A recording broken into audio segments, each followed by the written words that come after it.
अस्सलाम वालेकुम। उम्मीद है आप लोग ठीक हैं, खैरियत से हैं। अल्लाह पाक आप लोगों को अपने हिफ्ज़ व अमान में रखे, सलामत रहें, खुश रहें। अल्लाह पाक इसी तरह आप पर अपनी रहमतें जो हैं वो बरसाता रहे। हमारी दुआएं हमेशा की तरह आपके साथ हैं। जहाँ भी रहें खुश रहें। चैनल को ज़रूर सब्सक्राइब करें, बेल आइकन को भी प्रेस करें और ज़्यादा से ज़्यादा व्हाट्सएप ग्रुप जो है इसमें लिंक जो है वो ज़रूर शेयर किया करें और अपनी राय का इजहार करना बिल्कुल ना भूलें। दोस्तों, इस वक्त जो है पाकिस्तान तहरीक इंसाफ में जिसे कहते हैं ना कि खैंचा तानी है, आपसी जंग जो है वो शिद्दत इख्तियार कर चुकी है। और इसमें जो आपस में जो लड़ाइयाँ हैं, जिसे आप कहते हैं कि कब्ज़ा करने की जो लड़ाइयाँ हैं, जो कब्ज़ा करना चाहते हैं खान साहब की पार्टी पर, उनकी जो आपस की लड़ाइयाँ ना वो हर गुज़रते दिन के साथ जो है वो बढ़ती जा रही हैं। जैसे ही जुनैद अकबर साहब को केपीके का सदर लगाया गया है और वो और भी ओहदों के तलबगार हैं, सरगर्म हैं और कहा यह जा रहा है कि उनकी नज़र जो है वो अब जो चेयरमैनशिप है उस पर है। पीटीआई के कुछ पार्लिमानी अरकान चेयरमैन बैरिस्टर गौहर के ख़िलाफ़ इमरान खान को ख़त लिखेंगे। बैरिस्टर गौहर पर इल्ज़ाम लगा रहे हैं कि इसने इमरान खान की तरफ से आर्मी चीफ़ को लिखे गए ख़त के जवाब के ख़िलाफ़ राय दी है। मतलब वो एक ग्रुप जो है वो शिकायत लगाने जा रहा है कि जो बैरिस्टर गौहर हैं, एक्चुअली कहने का मतलब उनका ये है कि जो बैरिस्टर गौहर साहब हैं वो इस काबिल नहीं हैं कि वो चेयरमैनशिप जो है वो चला सकें। और अगर इस काबिल नहीं है चेयरमैनशिप चलाने के, उनको हटाया जाएगा तो फिर ज़ाहिर है अगली जो उम्मीदवार है वो जुनैद अकबर साहब होंगे कि जुनैद अकबर साहब को चेयरमैन लगाया जाए। तो इस किस्म की जो चीज़ें हैं वो हर गुज़रते दिन तक बढ़ रही हैं। बैरिस्टर गौहर ने कहा था कि इमरान खान ने जो ख़त लिखा है ये इनकी अपनी ज़ाती राय हो सकती है, पार्टी पॉलिसी नहीं हो सकती। अब ये बात भी पूरी पीटीआई को बहुत नागवार गुजरी। ये क्या हो गया, बैरिस्टर गौहर कैसे डिक्टेट कर सकते हैं इमरान खान की बात की नफ़ी कर सकते हैं। इमरान खान डिक्टेटर है, पार्टी उसकी है, बनाने वाला वो है और वो जो कहेगा वही हरफ आखिर होगा। ये तो वही बात होगी कि नवाज़ शरीफ साहब जो बात कह रहे हैं उनकी पार्टी का, ये नवाज़ शरीफ की अपनी राय है। जैसे गुजरांवाला की तकरीर की थी नवाज़ शरीफ साहब ने, तो क्या पाकिस्तान मुस्लिम लीग नून अगर ये कह दे कि वो नवाज़ शरीफ की अपनी राय है, पार्टी की पॉलिसी नहीं है, तो फिर पीछे क्या रह जाता है? क्या वो कायद रहेंगे उसके बाद जब उनकी पार्टी उनको डिसऑन कर देगी? हाँ, इनफरादी राय में अगर कोई उसके ख़िलाफ़ जा रहा है या वो समझ रहा है कि ये ठीक नहीं हुआ तो वो एक अलहदा बात है। लेकिन पार्टी जो है वो अपने कायद की किसी की हुई बात को डिसऑन कर दे और वो कह रहे हैं कि उनका ज़ाती ख्याल हो सकता है, वो भी तहरीक इंसाफ का बानी और जो इतना बड़ा ख़त का ढंडोरा पीटा जा रहा है और वो भी उसके बारे में, तो ये चीज़ ज़ाहिर है बहुत सारे लोगों को नागवार गुजरी। और उसे अब ये कहा जा रहा है कि उनको जो चेयरमैनशिप है उससे हटाया जाए। लेकिन मैं दावे से कहता हूं कि बैरिस्टर गौहर को नहीं हटाया जाएगा, क्योंकि इमरान खान जानता है कि बैरिस्टर गौहर के राब्ते इस्टेब्लिशमेंट से हैं और वो अब भी यही चाहेगा कि उसकी इस्टेब्लिशमेंट से कोई बात हो जाए, कोई ना कोई ऐसी डील हो जाए, कोई ना कोई ऐसे मामले हो जाएं ताकि वो उसके वो काम आ सकें। तो इसलिए इमरान खान साहब ये काम नहीं करने वाले और इमरान खान साहब किसी ऐसे बंदे को हटाकर जो इस्टेब्लिशमेंट के नज़दीक है क्या अचीव कर लेंगे, तो इसलिए ये नहीं होने वाला। इसलिए इमरान खान बैरिस्टर गौहर को अपने लिए गारंटी समझता है और गारंटी को कौन हटाएगा ये भी आपको पता है कि ये नहीं हो सकता। अच्छा, इधर इमरान खान के ख़त का भांडा जो है वो फूट गया। ख़त तो फिर रस्मी तौर पर बाकायदा लिखा जाता है। अडयाला जेल के सुप्रीडेंट अब्दुल गफूर अंजम ने इंकशाफ किया है कि इमरान खान ने जेल से किसी शख्सियत को कोई ख़त तहरीर नहीं किया है। ये बड़ी अहम बात है। सुप्रीडेंट अब्दुल गफूर अंजम ने इंकशाफ किया कि इमरान खान ने जेल के अंदर से बैठकर कोई ख़त किसी शख्सियत के नाम तहरीर नहीं किया। और तफसीलात के मुताबिक अडयाला जेल के सुप्रीडेंट अब्दुल गफूर अंजम ने बताया कि वो तहरीक इंसाफ के बानी इमरान खान ने जेल से कोई ख़त किसी शख्सियत को तहरीर ही नहीं किया। कोई भी ज़ेर हिरासत मुलज़म या मुजरम जेल से कोई ख़त तहरीर करेगा तो इसकी जाँच पड़ताल जेल इंतज़ामिया और सुप्रीडेंट करता है।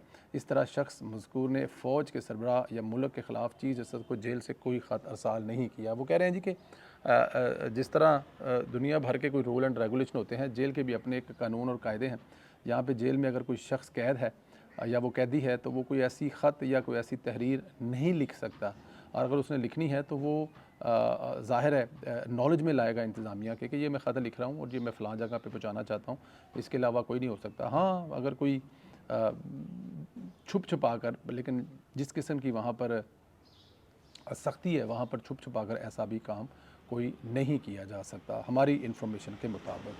खैर, उन्होंने ये भी कहा कि किसी भी ज़ेर हिरासत शख्स को कोई ख़त लिखना हो तो वो कलम कागज़ जेल की इंतज़ामिया से हासिल करेगा, फिर इस ख़त को जेल में सुप्रीडेंट को सौंपेगा, जो जेल रूल्स के दफ़ा 565 के तहत इसे पढ़कर यकीनी बनाकर इसमें इंतशार, दहशतगर्दी, अमन आमा और किसी को गज़न पहुँचाने का पैगाम नहीं, तो वो उस ख़त को मकतूब अलिया को अरसाल करने की इजाज़त देगा।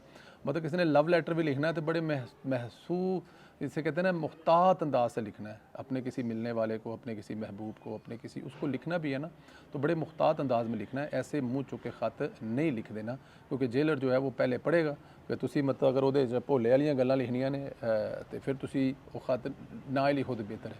तो इसलिए अगर इमरान खान साहब ने ऐसा कोई ख़त लिखा होता तो ये जो आपको मैं बता रहा हूँ जो रूल है 565 इसके तहत वो ख़त जेल इंतज़ामिया के पास जाता, कलम कागज़ ली जाती है, वो एक है ना, ला कलम और कागज़ ख़त लिख दूँ मैं तेरे नाम, तो कुछ इस किस्म का सीन होना था जो बिल्कुल भी नहीं हुआ। उन्होंने बताया कि सज़ा याफ्ता मुजरम को हफ़्ते में 2 मुलाकातों की इजाज़त होती है, और अगर कोई मुजरम हफ़्ते में एक ख़त सपुर्द करेगा तो फिर मुलाकात की इजाज़त एक बाकी रह जाती है।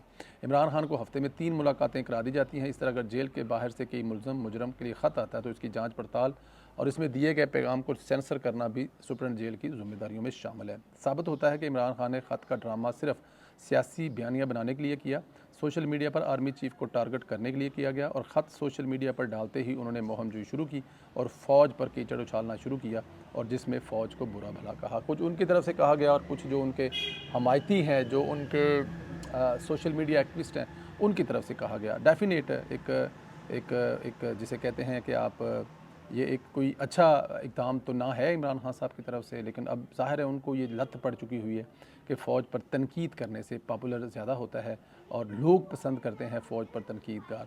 अगर आप इस्टेब्लिशमेंट को गालियाँ निकाल रहे हैं या अगर इस्टेब्लिशमेंट के ख़िलाफ़ बयानियाँ बना रहे हैं तो इस चीज़ को लोग पसंद करते हैं, और जब लोग पसंद करते हैं तो फिर उनको ये सब कुछ करना पड़ता है, जो कि किसी भी तरह से मेरे ख़्याल में ठीक नहीं है। लेकिन इमरान खान साहब को मीडिया से बाहर रहना नहीं है।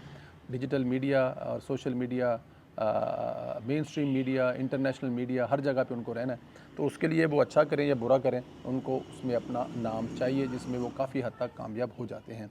इधर इमरान खान के बनाए केसी से बरी होने का सिलसिला जारी है। रमज़ान शुगर नाला तमीर करप्शन के स्कैंडल में एंटी करप्शन को कोर्ट ने वज़ीर-ए-आज़म पाकिस्तान शहबाज शरीफ, साबिक़ वज़ीर आला हमज़ा पंजाब को बरी कर दिया है। अदालत ने 3 फरवरी को दलाइल मुकम्मल होने पर फैसला महफूज किया था।